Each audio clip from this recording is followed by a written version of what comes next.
All right, our next speaker is joining us by video conference, Kate Griffiths. So Kate is the Budget Policy and Institutional Reform Fellow at the Grattan Institute. She's a scientist, a policy analyst with experience in government, strategy, consulting and academic research.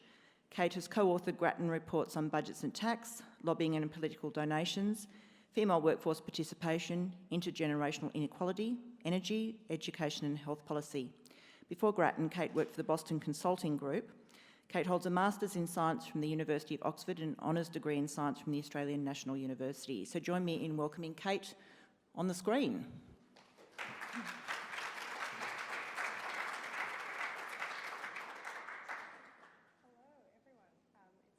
Exciting to be joining you all, even if it's just virtually. I'm based in Melbourne and this has been my existence for a long period of time, but it is such a novelty to see a room full of people. So yeah, really excited to be here. What I want to talk about today is Australia's trust story. And by that, I mean, I want to take you through some of the data around particularly trust in government, and you'll see why I've got that particular focus. And while I'm on this slide, I wanted to point out to you that the pictures on the left are different reports we've written that are kind of relevant to this broader story. So there's plenty more information and plenty more data available on our website. You can just download it. So it's available for free if you're interested in this topic or interested in learning more. So I might jump in.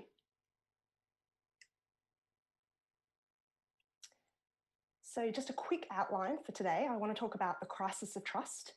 I want to talk about some of the implications of falling trust, why trust has declined, and I'm actually not going to go through very many of the explanations for this because there are a lot of different explanations, but I'll focus on one of the big ones. And then finally, I want to take a moment to kind of talk about what's happened since COVID, because it does actually change the trust story quite a bit. Setting the scene, trust in government is at its lowest on record. The last data point here is 2019, so this is pre-COVID.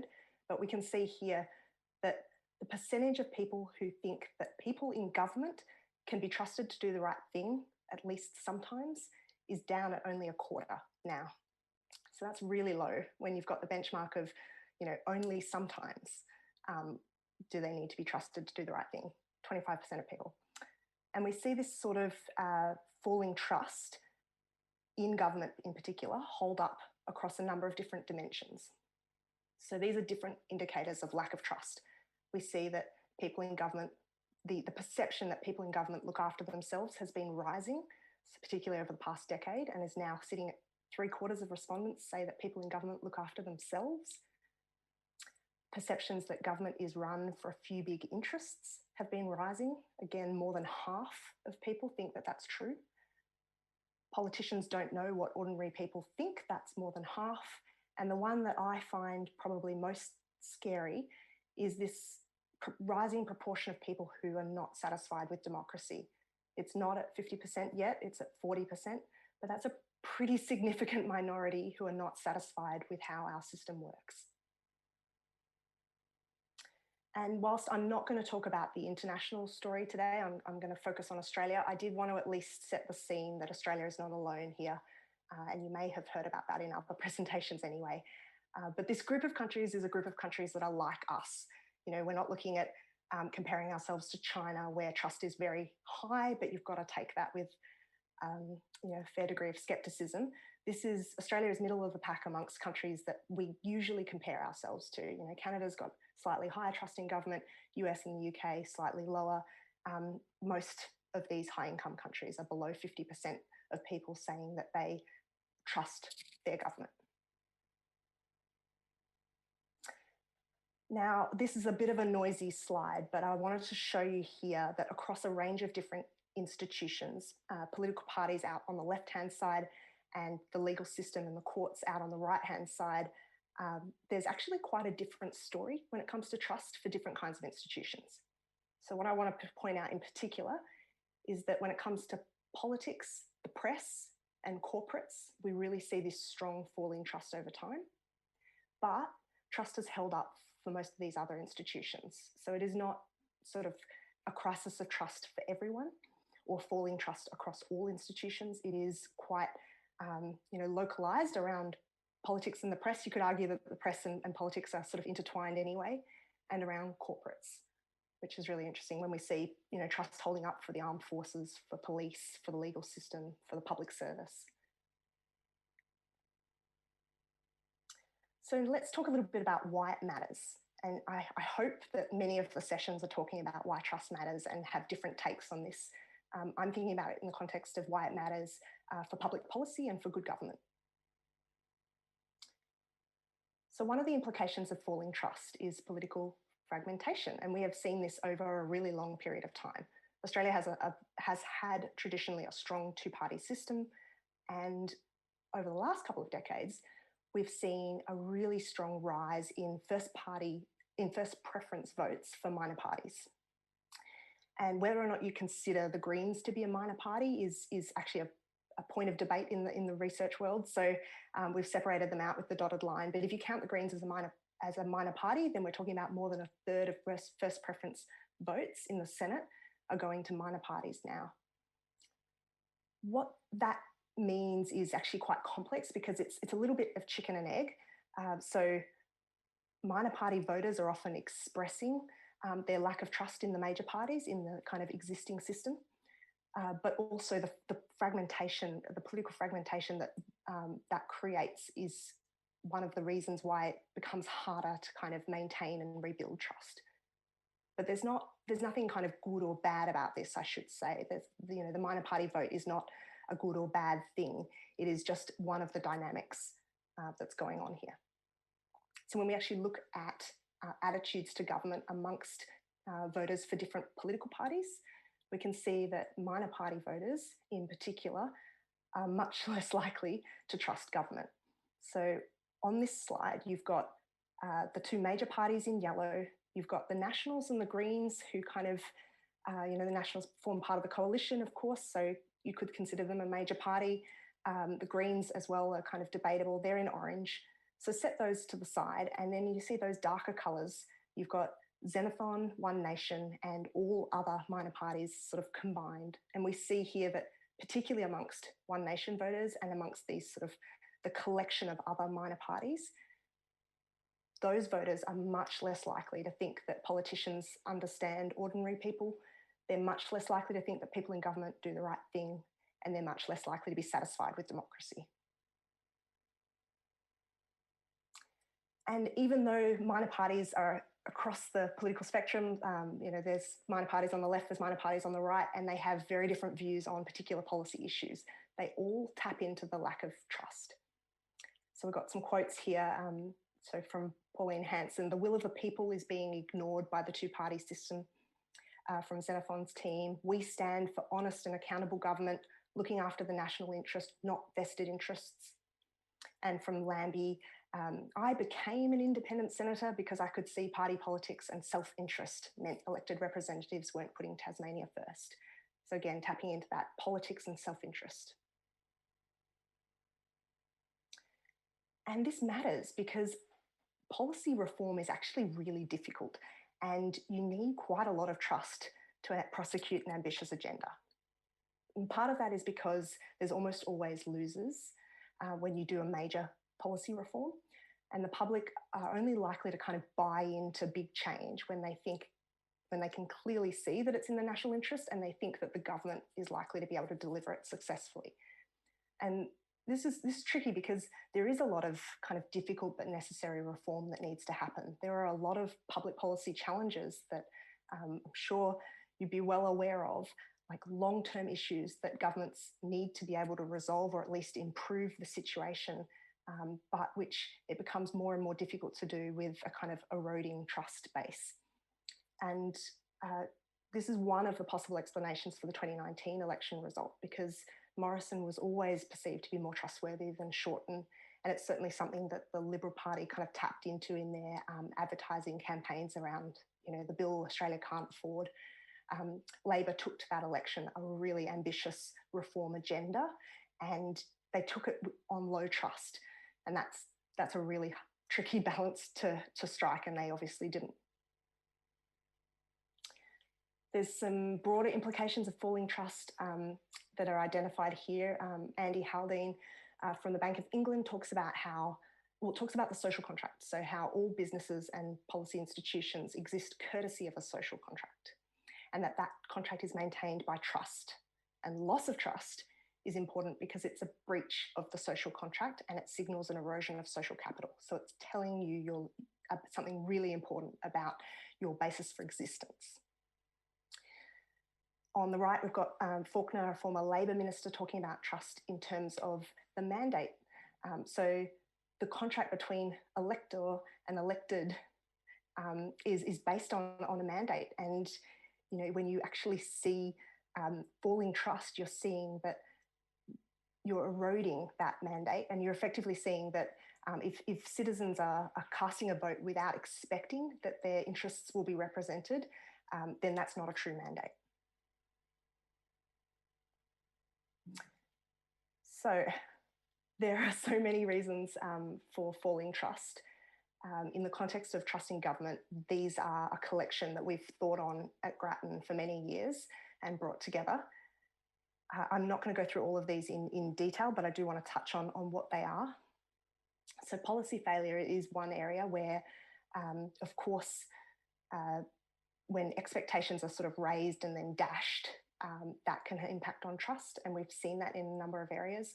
And I think probably the best example of it is the climate wars that have been going on for more than a decade now. We can see that governments have failed to tackle climate change. And that's particularly visible at kind of the federal level. So that's one of the big causes of falling trust. Another is the influence of vested interests, I should say. So that's around political donations, that's around lobbying, and the kind of who's in the room, who's got connections. There are a number of other things at play. There's the social media kind of echo chambers and declining trust in experts. We've seen that across the world, Brexit, Trump, etc. There's this view that democracy is somehow less representative than it used to be. And I think this is a really tricky one because it's, over time, it's highly debatable as to whether it's less representative today than it was in the good old days. But politics has certainly become more of a kind of job for life, and political party membership has shrunk quite substantially. So political parties themselves are less representative of the population. So that might be part of what's coming from that particular view. The leadership changes are one of the easiest kind of explanations for falling trust over the past decade. We have seen that sort of strong view of this is not the Prime Minister I voted for. And the other kind of not new, but certainly problematic issue here is when you see abuse of entitlements or jobs for mates. That kind of feeds a cynicism, and that's got to be part of this story too. But I want to focus on the influence of vested interests here, and happy to talk about others in questions later if you're interested. But this one we've done quite a bit of work on.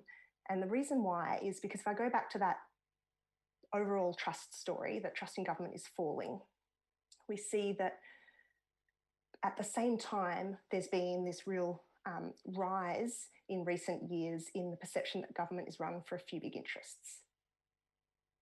So we've dug into that and we've actually written a whole report about what's going on here. How much vested interest influence is there in the Australian political system? And how justified are these concerns? So here we go. This is one of what I would consider the scariest statistics to me, because I've often wondered whether this idea about vested interest influence is kind of a perception from the outside, and that everyone on the inside knows it doesn't happen, but people on the outside, think it might. And this statistic kind of goes the other way. So it asks in a survey, have you personally witnessed or suspected a public official of making a decision in favour of a business or individual that gave them political donations or support? So have you personally witnessed or suspected an abuse of public power effectively? And more than half of respondents say that they have, which is terrifying in and of itself.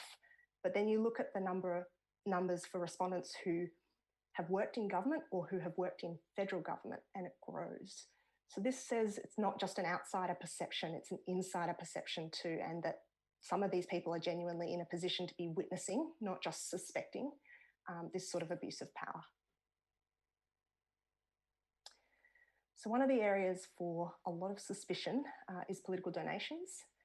And here we see the private income for both major parties at the last election. And they both actually receive public income as well, but that's not really relevant to the question here about sort of vested interest influence. What I want to show you here is actually just how small the portion of money we know something about is, and that's the orange section. These are the donations that are declared and on the public record. We know who's donating. And it's 20% of LNP income at the 2019 election and 24% of ALP income. Like, it's not much at all. The other receipts bucket is a big one, and it sounds kind of innocent, but unfortunately it's a mixed bag of things that are innocent and things that are much more like donations. So what you see in that yellow group are things like investment income. Sure, parties set up investments and they get income from that, great. But you also see political fundraising dinners where people pay, say, $10,000 to sit next to a minister or a potential minister. And that's all jumbled together in the same bucket, and you can't see who's contributing. So that's part of the problem, the other receipts bucket. And then you've got this big red zone, the undisclosed funding. And these are the donations we don't know anything about. And again, because of the way the rules work, it is a really problematic mixed bag. So you've got everything from sort of sausage sizzles, $100 donations from kind of mum and dad donors, no problem. That's, democracy working. But you've also got the potential for very large donors making multiple donations below the threshold in order to hide. So I could make a $10,000 donation today, one tomorrow, one next week. And because each of those donations is below the threshold, all of that money and my identity is in the undisclosed bucket. So big donors can hide in the system fairly easily. Now, it matters because if we look at just the orange section here, just the declared donations that we can see something that we know who's donating, we can see that the top 5% of them are contributing more than half of the declared donations. So there's a small number of donors who really matter to the political party's income. And if that pattern holds up across their undisclosed income as well, and across those other receipts buckets, then we could see that just a small number of people have a lot of influence in political parties.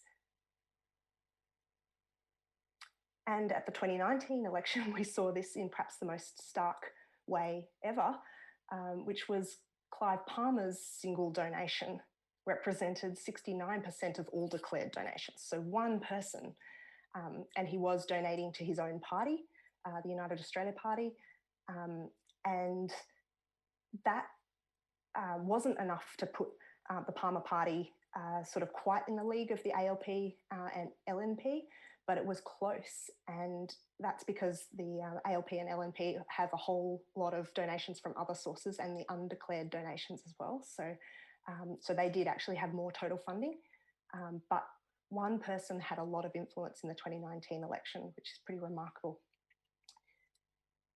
We know that money matters.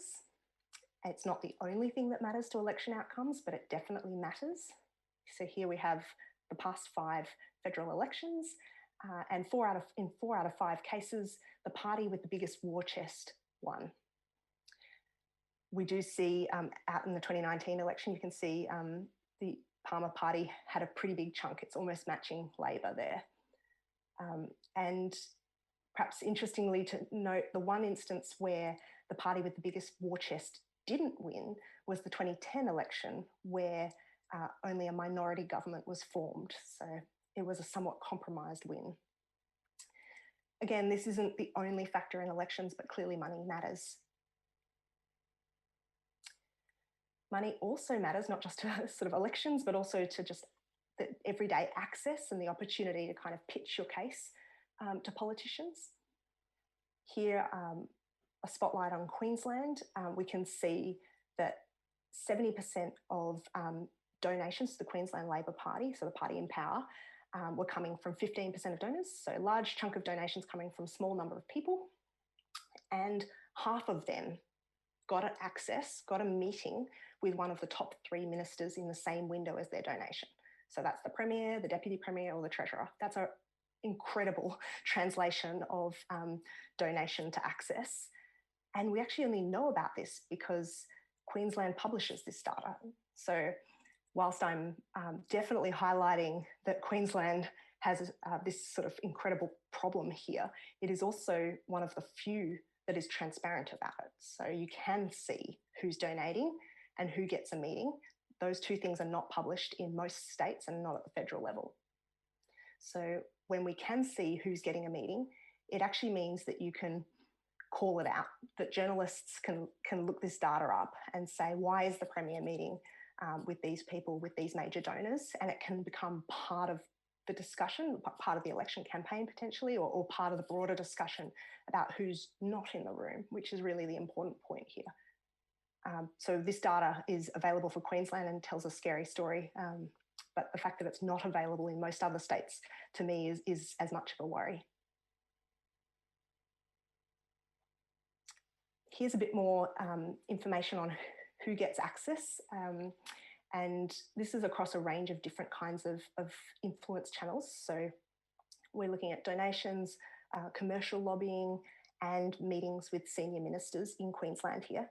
And we can see that high regulation businesses are much more likely to be lobbying and to get access than most other groups.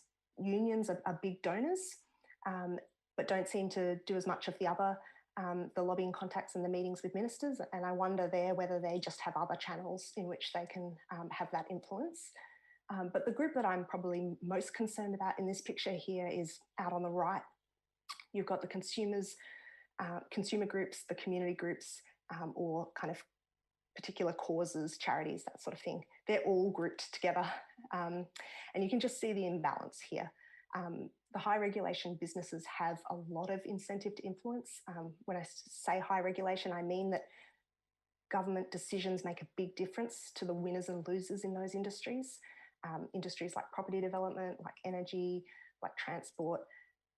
And I can actually show you in the next slide what the picture looks like by industry. When we just look at businesses, who's lobbying, we see that there are certain industries that lobby, that sort of punch above their weight, I suppose. So the black diamond is the industry's share of the state economy. And we can see property and construction, they're donating and lobbying much more than their share of the economy would suggest they should be.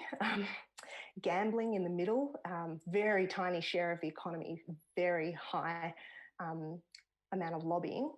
But then smaller, sectors with a lot of small businesses like retail and wholesale, much less likely to be lobbying than their share of the economy, and services businesses in health and education, for example, much less likely to be lobbying. So we had to ask ourselves in this research, what's the right balance here? Because you don't want to lock these groups out. Everyone has the right to advocate for themselves and to make representations to government. And the external contributions that come through lobbying are often a big factor in making sure that politicians and public servants don't make kind of extremely damaging decisions. They're often not close enough to the issue to know what all of the implications are, and they need that input. So lobbying is absolutely part of a healthy democratic process. The trouble arises where you have some interests with a lot more opportunity to influence than others, and that might come about because they've got a lot more resources or because they've got connections. And I think that imbalance is a big part of the issue, because it could lead to policymakers making decisions, whether they know it or not, based on this unbalanced view of the issue. And they haven't heard, say, from the large but diffuse interests of taxpayers or consumers, for example. They're often not motivated to represent themselves because the gain is small for them, but it's spread across a lot of people, versus the vested interests where the gain is large, but only for a few. So there is a balancing act here, and transparency and accountability are a big part of how you get that balance right, because it gives the opportunity to correct for the imbalance that exists in the system. So I now want to pivot and talk a little bit about what's happened since COVID. And I've painted this picture of a crisis of trust, and now we have trust in a crisis. So this here is the percentage of Australians who think that their governments show leadership for the greater good to a fairly large extent or an extremely large extent. So a positive view of leadership. And it's still below 50% across this, but we can see here that there's a big increase for federal, state and local government since COVID.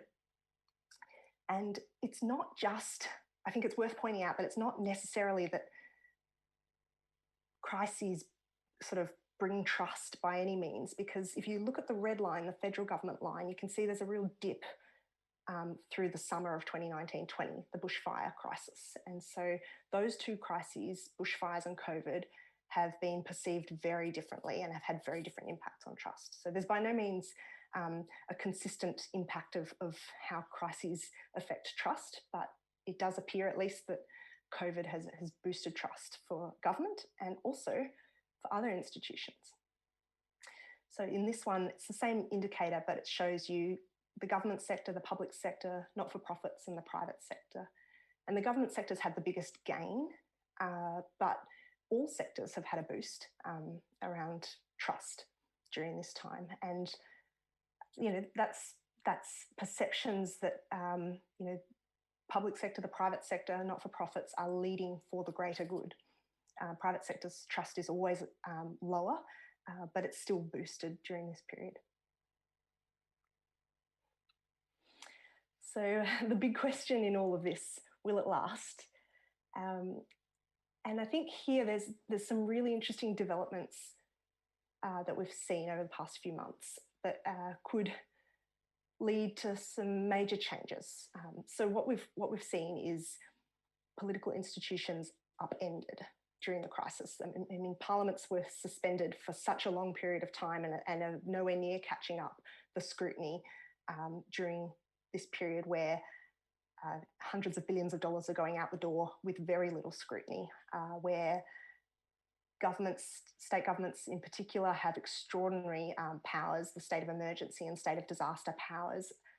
We have ADF involved in policing, you know, individual ministers with a lot of discretion. There's a lot of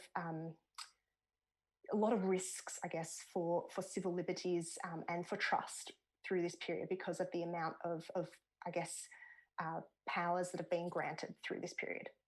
But of course, people have put their faith in governments to lead the way. They've asked them to lead the way as well. So, you know, it's also quite impressive how willing Australians have been to accept restrictions. And I think it's really interesting to look at, you know, the changes we've seen in institutions, you know, parliaments out the window, national cabinet, the new feature. National cabinet's a fascinating innovation. It's this sort of federal state collaboration is going to be really important for resolving a lot of different policy issues that cross federal state bounds, if it can hold up over the coming years, if it's not just a sort of crisis cabinet. But, you know, through all of this, we've also seen an incredible erosion of transparency and accountability. And essentially, you know, that is, I think, the biggest risk here. Press conferences have replaced due process. And whilst the press conferences keep going, that might be okay. But the press conferences, there's no guarantees around them. And you know, when Dan Andrews, the Victorian Premier, fronts the media each day, or when the Prime Minister fronts the media after a national cabinet meeting, there's no requirements that they cover, you know, all the decisions that they've made, or there's no kind of documentation of what decisions were made.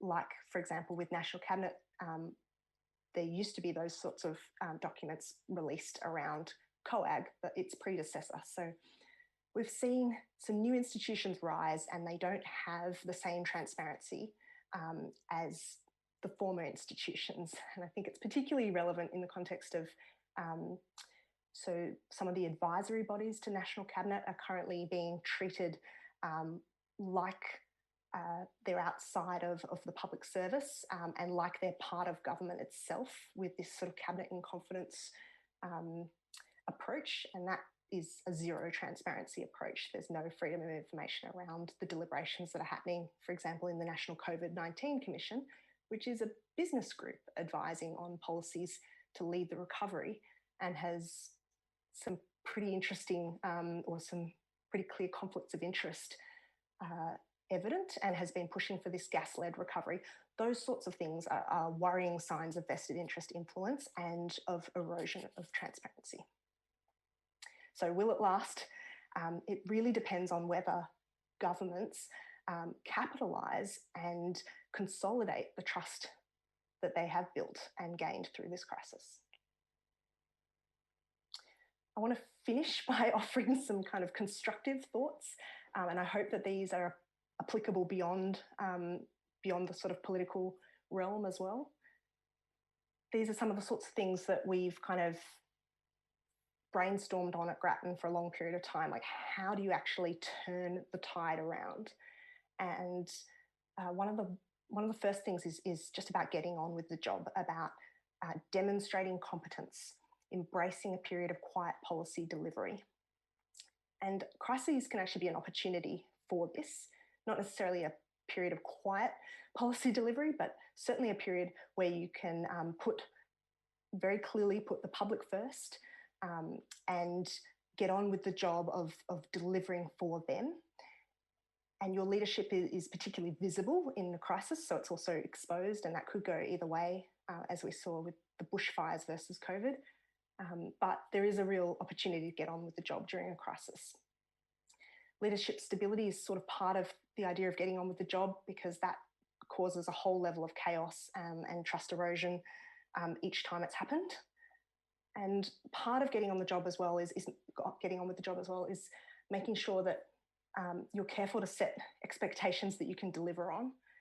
And that's where I think a lot of governments have really struggled because they've promised to solve problems that they don't necessarily have the levers to solve. You know, we're going to fix housing affordability, but we don't actually have the levers for that. That's more of a state and local government issue. The next piece is around acknowledging the trust that's been lost and what some of the causes for that might be, and setting a new standard. And I think this one in many ways is the kind of the low-hanging fruit that no one has seized on. But codes of conduct around politicians' behaviour, you know, we accept that this is not appropriate, and this is what we set the standard as being. Reforms to politicians' entitlements can be quite symbolically important.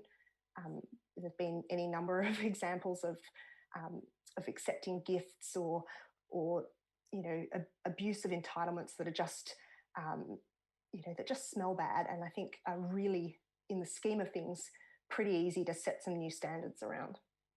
And the big one that's available right now is establishing a National Integrity Commission, because this is something that both major parties took to the last election.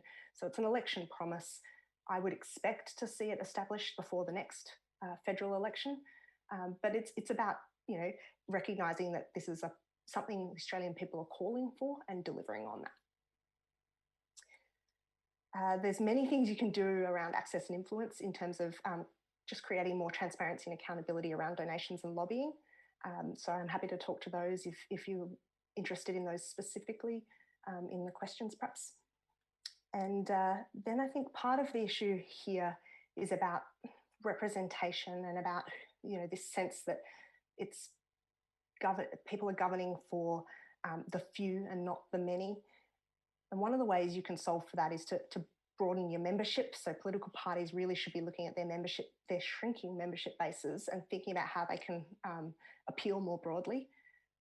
And the other thing is just as far as public servants, ministers' offices, you know, policymakers can be thinking much more broadly about who they consult, because the people who come knocking on their door, they might be the easiest people to consult, but they're not a representative view of the whole population. And it does actually require kind of active correcting to broaden your consultation and make sure you're hearing from everyone. So I might leave it at that. And hopefully we've got some time for questions. All right, we've got time for probably one or two short questions. Ange, have you got something over there from the breakout groups? I do. Thanks so much, Kate. It's Ange Driver here. I've got a question from those online, and it's a question from Stephen Hill, and he's asked around, earlier today we've heard that building trust takes resources, time and energy. Are you seeing political parties doing anything to combat some of these measures relating to trust? So I think that what usually happens is there'll be a kind of a scandal and then a response to the scandal, rather than taking the long-term view and looking at what's been happening to trust over a long period of time and thinking, how can we turn the tide? So I don't think we've seen a kind of proper strategic assessment of the situation. And I think there's a lot of things that governments can do in the context of taking the broader view. But often we just see the reaction in the moment to a particular scandal. And sometimes it's kind of, denial. And if it continues for long enough, then it's, okay, there'll be some kind of change, or there'll be some kind of penalty, or someone will resign. But to really kind of rebuild trust, I think it needs to be more than just responding to the crisis in the moment. And it needs to be thinking through things like, it's fundamental to the broader job. What am I promising, at the next election, or what am I promising to deliver for the Australian people? How can I make sure that that is actually an achievable set of things? Maybe it's a matter of prioritising better when it comes to what sorts of policy reforms you are going to prosecute, so that you can be clear about where your focus is. But then there's also the elements of there's still some really low-hanging fruit that haven't been seized. It's not true for all states, but it's certainly true for many. It's true for Tasmania in terms of some of the kinds of transparency and accountability measures that the Tasmanian system's almost as bad, or pretty much as bad as the federal system on a lot of those fronts. So there's a lot of opportunities left, and particularly to me, the easy ones are, why do our politicians not have a code of conduct? Most of them don't have a code of conduct, when it's absolutely, the public service has codes of conduct. In some of the states, they do have codes of conduct, but then, a federal politician can have a second job and any number of other sort of questionable influences. So there's a lot of easy wins that haven't been seized. All right, we've got time for one more. Does anyone want to step up to the mic? We've got one.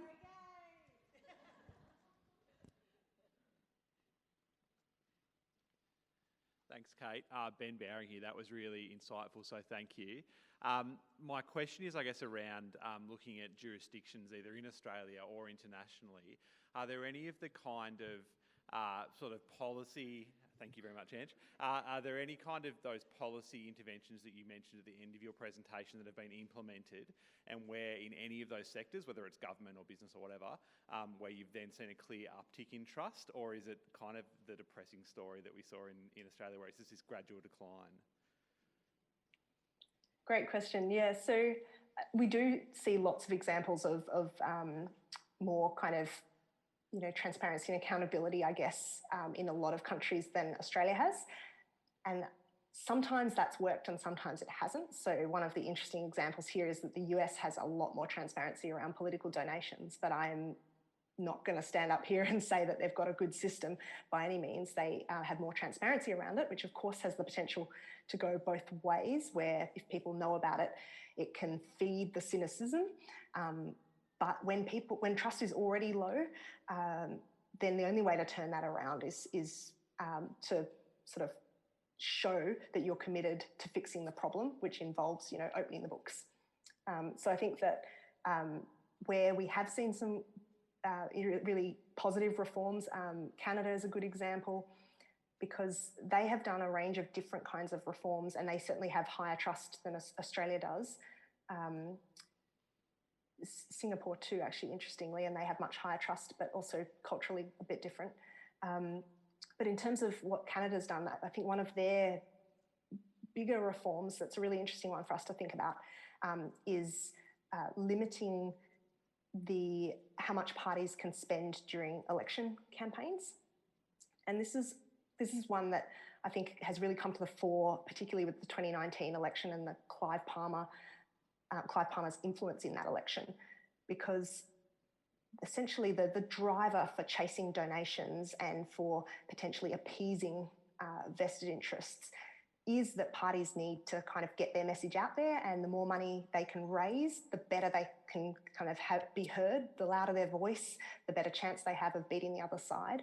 So there is this real incentive for politicians to chase the dollars, and that's taken away if there's a limit to how much you can spend anyway.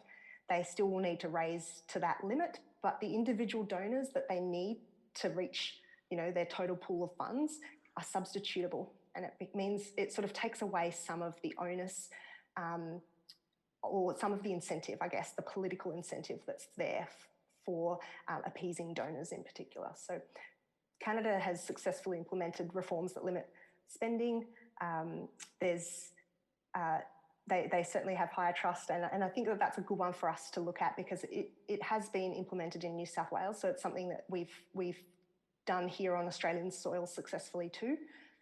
And certainly in New South Wales, you might recall I showed that slide with Queensland about how much major donors represent and how much access they get. That picture is quite a lot less stark for New South Wales, where they do have these sorts of rules in place.